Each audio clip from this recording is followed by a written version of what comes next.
कदम बोसी की और उसी वक्त कलमा पढ़कर मुसलमान हो गए। वहां दूर से उनके आका उतबा बिन रबी, शीबा बिन रबिया, ये दोनों देख रहे थे और आपस में बातें भी कर रहे। अब अद्दास हमारे हाथ से निकल गया, क्योंकि आका करीम की जात वो जात है जो उनसे गुफ्तगू करता उन्हीं का कलमा पढ़ के मुसलमान होता, जो उनकी मुस्कुराहट को देखता उनका कलमा पढ़ने पर मजबूर होता। ये आका करीम की जात थी। उसके बाद अल्लाह ताला के पास, अल्लाह के नबी के अलैहिस्सलाम के पास जिब्रील अलैहिस्सलाम हाजिर आए, एक फरिश्ते लेकर आए। बोले या रसूल अल्लाह, अल्लाह ताला ने आपके पास एक फरिश्ते को भेजा है जिसकी सुपुर्द पहाड़ों की खिदमत है। वो फरिश्ता हुजूर की बारगाह में आया, अर्ज की, सलाम अर्ज की। हुजूर ने जवाब दिया, अर्ज की या रसूल आप इजाजत दे दो, जिन जिन लोगों ने आपको तकलीफ दी ना, ये दोनों पहाड़ों को, बाज लोग कहते हैं ये और दूसरा ये वाला पहाड़, बाज लोग कहते हैं इन दोनों पहाड़ों को मिलाकर ये तैफ वालों को चकनाचूर कर देंगे, आप इजाजत दे दो। हुजूर चाहते तो इजाजत देते, लेकिन हुजूर की जात रहमतुल लिल आलमीन है, सारे जहान के लिए रहमतुल लिल आलमीन बनकर आए। अल्लाह के नबी फरमाते हैं, मुझे कभी उम्मीद है, ये लोग मुझे जानते नहीं है, मुझे उम्मीद है अल्लाह तबारक व तआला इनकी नस्लों में ऐसे लोगों को पैदा करेगा जो मेरा कलमा पढ़कर मुसलमान बन जाएंगे। अल्लाह के नबी सलाम कि यहाँ तशरीफ लाए थे, तो ये वाकयात आपके साथ ये मामलात हुए थे। मेरे आका सलाम ने अपनी उम्मत के खातिर जब दुनिया में तशरीफ लाए तो आपके लबे मुबारक में क्या जारी थे, रब्बि हबली उम्मती, रब्बि हबली, यानी ऐ अल्लाह मेरी उम्मत को मेरे हवाले कर दे।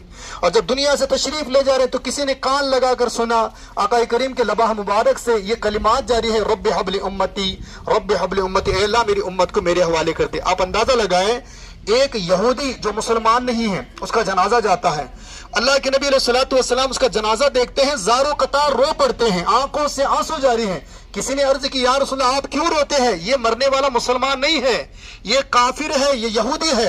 हुजूर फरमाते इसीलिए तो मैं रो रहा हूँ कि यहूदी है, हो सकता है कि इसके पास अगर मैं जल्दी पहुंच जाता तो शायद ये मेरा कलमा पढ़कर जहन्नम में जाने के बजाय शायद जन्नत में चला जाता।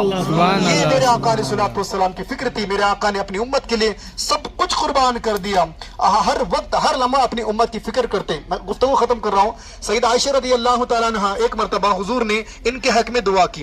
ये हुजूर की सबसे कम उम्र वाली खातून है सैयदा आयशा रज़ियल्लाहु तआला अन्हा, जो हज़रत अबू बकर रज़ियल्लाहु तआला की बेटी है। एक मरतबा अल्लाह के नबी सल्लल्लाहु अलैहि वसल्लम ने इनके लिए दुआ की तो सैयदा आयशा बहुत खुशी, मुस्कुराने लगी, हंसने लगी।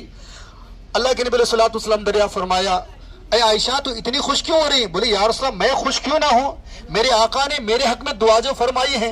अल्लाह के नबी फरमाते हैं, ऐ आयशा मैंने तो तेरे लिए सिर्फ एक मरतबा दुआ की, तुझे मालूम है मैं अपनी उम्मत को हर नमाज के बाद दुआ में याद करता हूँ, हर नमाज के बाद मेरे आका हमें याद करते हैं। बल्कि यही नहीं, जब अर्श पर तशरीफ ले गए वहां भी दुआ करते हैं, अस्सलामु अलैना व अला इबादिल्लाहिस सालिहीन, ऐ अल्लाह सलामती हम पर भी हो, तेरे तमाम नेक बंदे नहीं मेरी पूरी उम्मत पर भी सलामती। हुजूर वहां भी अपनी उम्मत को याद कर दिया। हमारे आका है जिनका हमने कलमा पढ़ा है। हम बहुत खुश नसीब लोग हैं कि जिनके उम्मत में आने के लिए 72 पैगंबरों ने दुआ की, अल्लाह हमें हुजूर का उम्मती बना के भेज, कि अल्लाह ताला ने हमें बगैर मांगे हुजूर का उम्मती बनाकर दुनिया में भेजा है।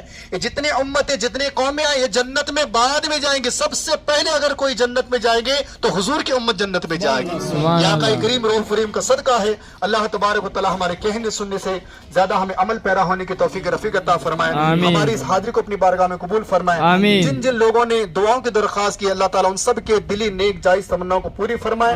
सबको हरबिन शरीफिन की सआदत हाजिरी की सआदत नसीब फरमाए। सबको हज की तौफीक अता फरमाए। सबको अमाल सालिहा करने की तौफीक रफीक अता फरमाए। आमीन बिजाहिन सय्यिदिल मुरसलीन सल्लल्लाहु तआला अलैहि वसल्लम।